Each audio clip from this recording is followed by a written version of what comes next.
Thinking about starting a home health agency in Massachusetts? Here's a step-by-step guide to help you get started. Step 1. Form your business entity. Choose a legal structure like an LLC or corporation and register with the Massachusetts Department of Public Health. This step ensures your agency is recognized by the state and legally protected.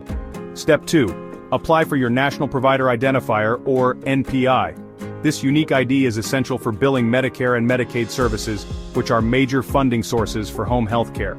Step 3. Hire qualified staff. Massachusetts requires your team to include licensed professionals and properly trained caregivers. Your staff will be the heart of your agency, delivering compassionate care to clients.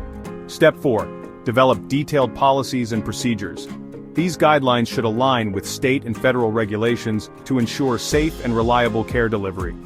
Documentation is critical for passing inspections and maintaining quality standards. Step 5. Submit your application to the Massachusetts Department of Public Health. Be sure to double-check that all documentation is accurate and complete. Once submitted, prepare for a thorough inspection.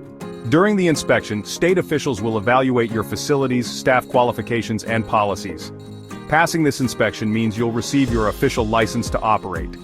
With your license in hand, you're ready to make a real difference in your community. Start your home health agency today and be part of Massachusetts' growing healthcare industry. Visit www.carepolicy.us for more guidance for your agency. Don't forget to subscribe and hit the like button. Thank you.